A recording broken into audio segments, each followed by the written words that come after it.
it's a question of justice, it's a question of fairness. Pour nous, c'était un droit fondamental. You just realize that, yes, this is something that's really important. Quand on a un enfant, on n'est pas sur le chômage. Au contraire, il y a beaucoup de travail. It was just wrong that women lost money when they went off work to have children. We have to, as a society, come to a place where we recognize the value that of mothers and fathers.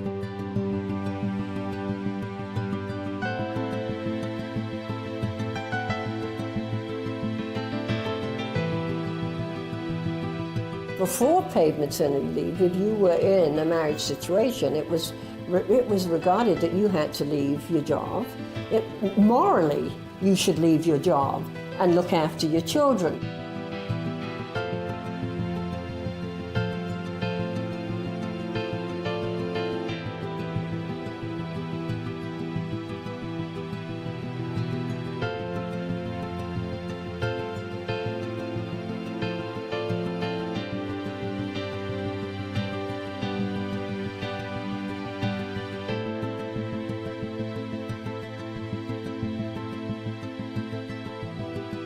Paid maternity leave, or even any kind of maternity leave, wasn't a concept which was at all part of the culture in the 60s.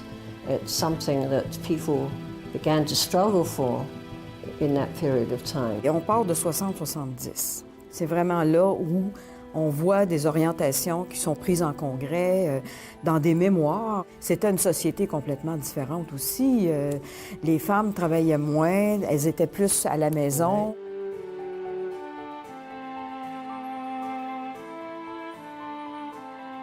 Going back to the 60s, Royal Commissions on women in the public service and studies were saying the government should become a model employer. And giving us paid maternity leave is one of the ways they should become a model employer.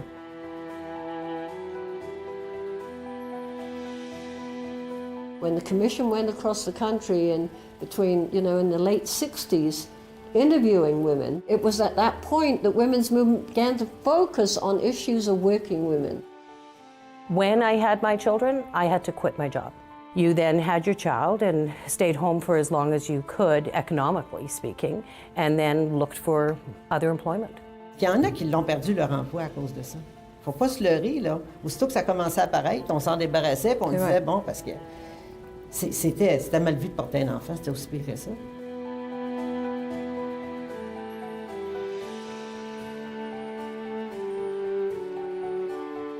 The NDP was always very much on side in terms of helping women to move forward and advocating policies on their behalf.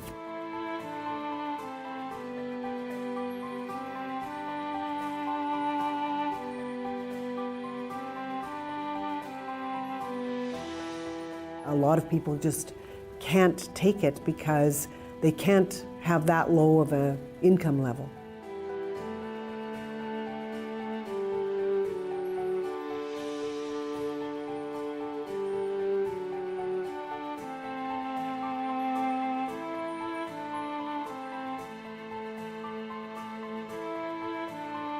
And often you look in the literature, the research literature, it doesn't get connected the important role that unions played in putting those family leaves in place.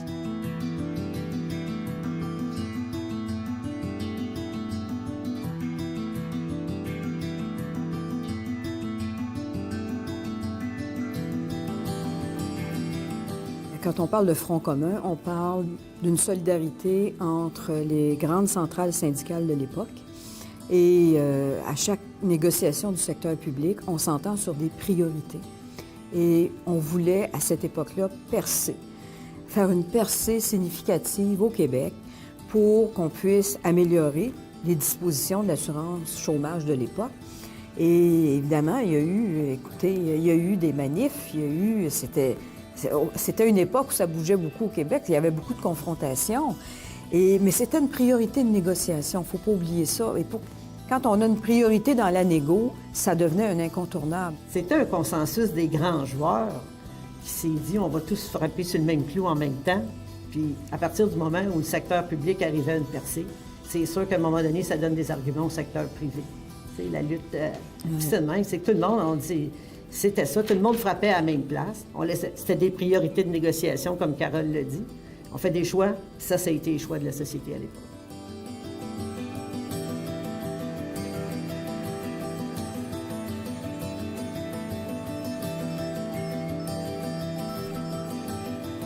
It was really an exciting time. Women were beginning to get voices in unions. The women's movement was really alive and vibrant.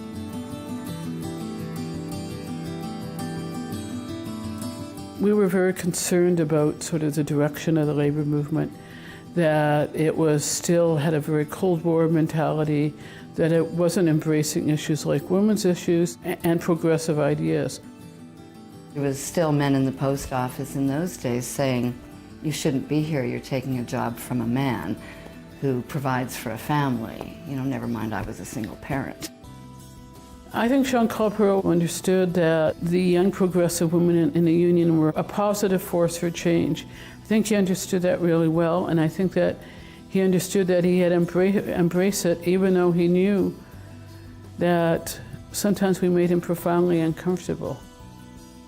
Je me souviens encore quand les gens téléphonaient, Jean-Claude, est-ce qu'on est en grève réellement seulement sur le congé de maternité payé? Et ma réponse était toujours non, il y a d'autres questions, mais on ne tournera pas avant de l'avoir. Et là, les gens disaient, ah, OK, on a compris.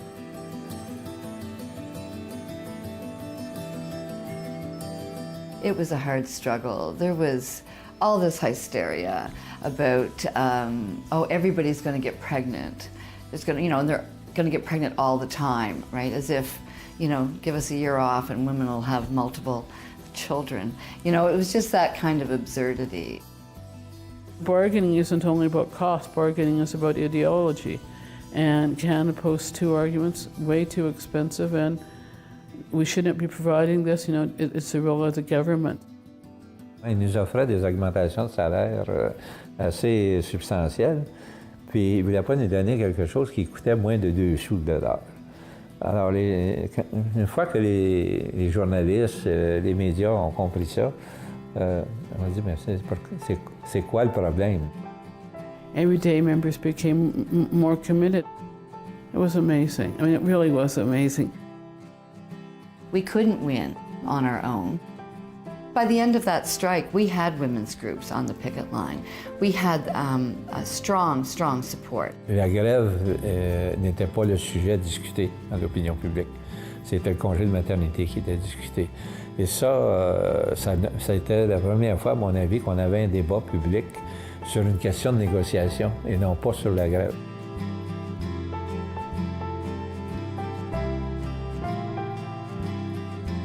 D'ailleurs, c'est encore là aujourd'hui. On entend encore les gens dire, parler du congé de maternité qui est possible d'être cherché.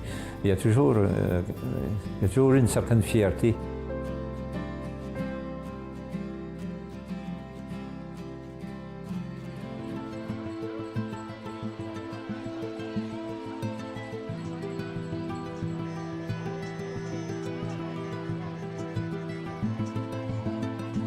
October the 3rd, 1980, an historical day for Canadian labour, for the Public Service Alliance of Canada, and most of all, for all clerks. De vouloir avoir des congés maternité, les membres en général le voulaient, mais la direction du temps, haute direction, je devrais dire, du syndicat, l'Alliance de la fonction publique, se refusait à négocier ou à accepter qu'on devait apporter des modifications. The members just ran past the leadership.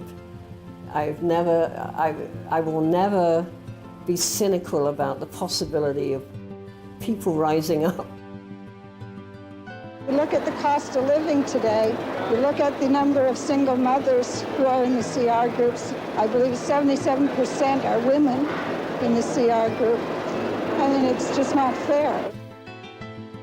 Being my first union workplace and then my very first ever strike, I don't even think that I had seen a strike other than perhaps on TV.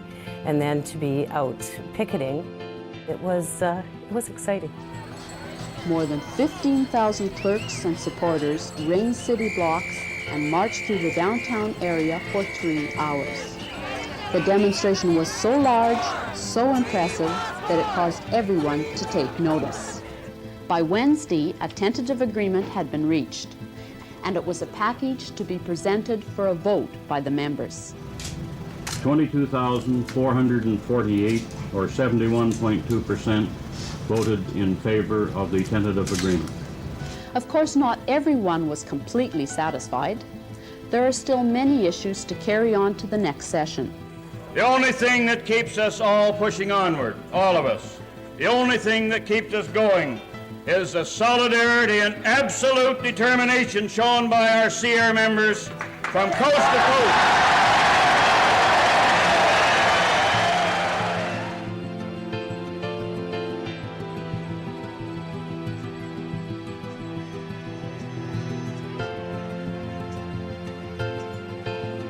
The demand didn't get dropped from the table the next round, and of course the leadership of the PSCC had somewhat changed.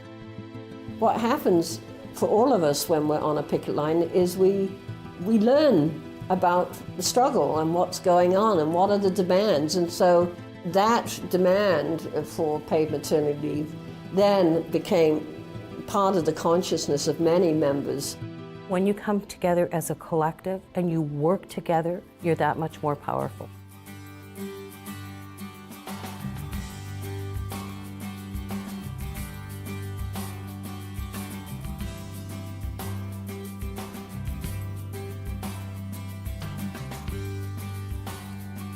The impact in and of itself was a huge win because you really could take the time off to have your children and not have to quit your job.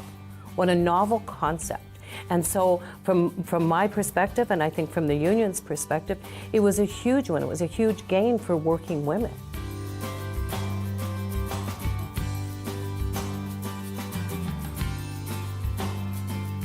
The fact that CEPW had obtained it from Canada Post was an important step. I think very often the private sector employers thought they should be somewhat immune from some of the changes that took place at public sector collective agreements.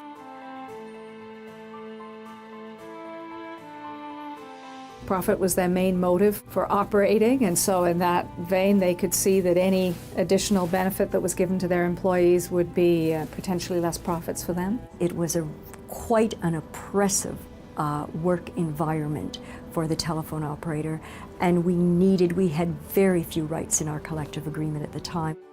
I think they recognized, being an employer of a large group of women, they had two choices: either be behind the parade or get with the parade, and that being behind the parade might have some negative consequences.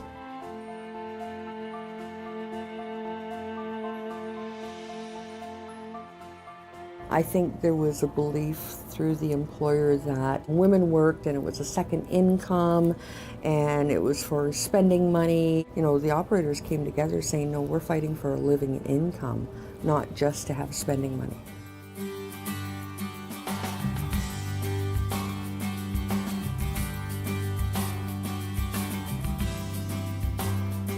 For people who have been getting nothing, they thought it was pretty darn good. We didn't get the things that we got because we were so eloquent in our arguments about why it was a good idea. We got it because we mobilized people and got them to say, I'm going to show solidarity with these people. We're going to stick together. Certainly Bell Canada was stirring up a lot of dissension amongst federal employers. They were all concerned that since Bell Canada was the first private sector employer to introduce this supplemental unemployment benefit plan for those on maternity leave, there would be enormous pressure on them to do the same.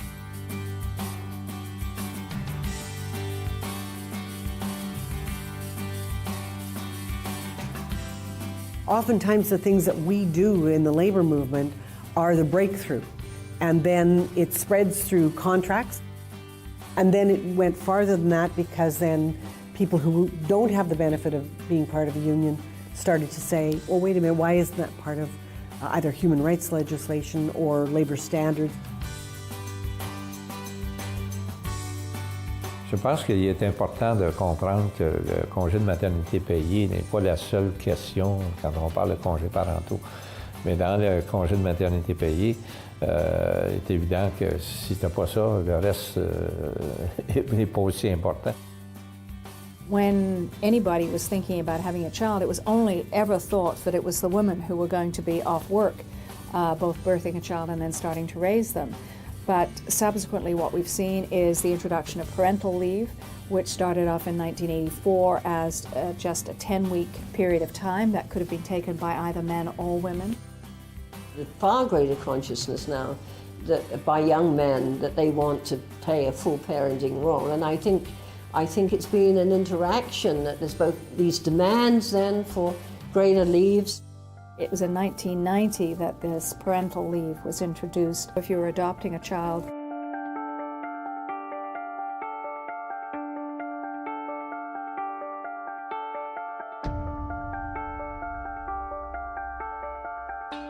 Well, the complaint that was filed was the federal government as an employer discriminated against its gay and lesbian employees who were not able to put their same-sex spousal partners on the benefits plan. There were other organizations, big organizations under federal jurisdiction, that already at that point provided same-sex spousal benefits.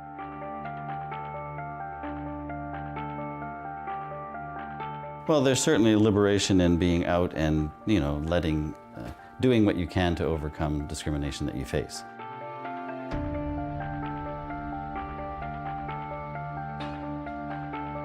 One of the provisions that I was very proud that we were able to improve on within the Public Service Alliance of Canada was a care and nurturing leave, and we made it broad purposely so that it could cover not only your children, but if you had to deal with elder care. Les congés de compassion qui sont dans l'assurance-emploi, il y a eu des discussions au regroupement sur l'assurance parentale pour qu'on puisse faire la même chose qu'on a fait pour les congés de maternité, rapatrier les sommes d'argent du Québec pour qu'on puisse avoir des congés de compassion. Custom adoption is that Aboriginal children will be adopted by Aboriginal parents. And what they will do within this whole adoption process is that their biological parents will be involved with them, as will other family members. So it's really about a wholesome family.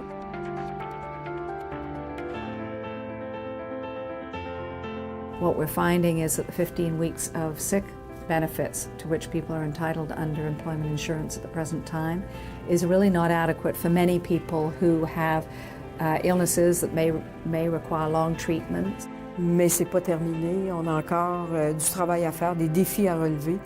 In 2004, we negotiated a first collective agreement for our 7,000 rural and suburban mail carriers. 66 to 70% of them are women. The binding arbitrator came down and gave the women RSMC's paid maternity leave starting late October 2011, and at our convention they had a meeting of RSMCs.